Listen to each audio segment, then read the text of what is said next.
हर सुबह उठते ही हमारा दिमाग काफ़ी रिफ्रेशिंग रिस्टार्ट जैसा होता है, लेकिन हम में से 90% ऑफ लोग वही एक जैसी गलती करते हैं जो आगे जाकर हमारे गोल्स को पूरी तरह से बर्बाद कर देता है। सुबह के 10 मिनट भी नहीं होते और हम शुरुआत कर देते हैं सोशल मीडिया के कंटेंट को कंज्यूम करना। हमें ऐसा लगता है, मुझे भी काफ़ी वक्त तक ऐसा ही लगता था कि इससे ज़्यादा फ़र्क नहीं पड़ता, लेकिन मैं गलत था। अक्सर ये मेरे साथ हुआ है और तुम में से भी कई लोगों के साथ ऐसा हुआ होगा।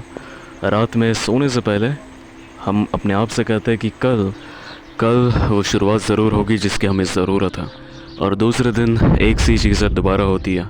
Social media, YouTube, Twitter, doom scrolling drug addiction के बराबर पे है। हमें एहसास है हर स्क्रॉल के बाद कुछ नया, एक नया रिवॉर्ड मिलने ही वाला है, लेकिन हमें पता नहीं होता कि अगला रिवॉर्ड कब मिलेगा।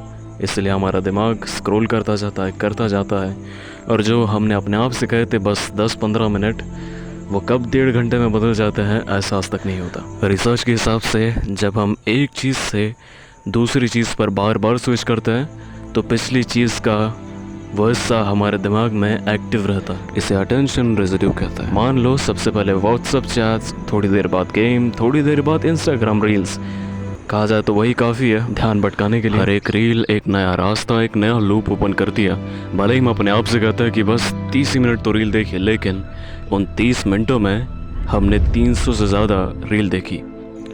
तब तुम्हारा दिमाग दर्जनों माइक्रो इनपुट में प्रोसेस कर रहा होता, और इसी वजह से जो हमारा काम, जो सबसे ज़्यादा ज़रूरी है हमारे गोल्स के लिए, हम उस पर ध्यान नहीं दे पाते। बार बार ध्यान टूटता रहता है। तुम समझने की कोशिश करो। सुबह उठकर कोई कंट्रोवर्शियल रील देखी, एंगर, किसी को अपने आप से बेहतर करते हुए देखा, कंपैरिजन, कोई नेगेटिव न्यूज़ मिली, एंग्जाइटी। तुम्हारा मेंटल स्टेट तुम्हारे हाथ में नहीं होता।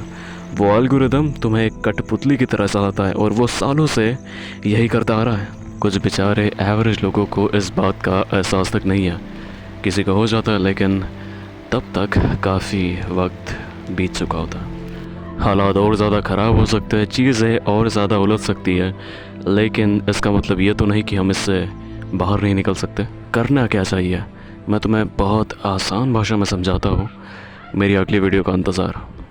और तब तक के लिए मैं जा रहा हूँ अपने पहले ऑडिशन मेथड एक्टिंग की तैयारी करने।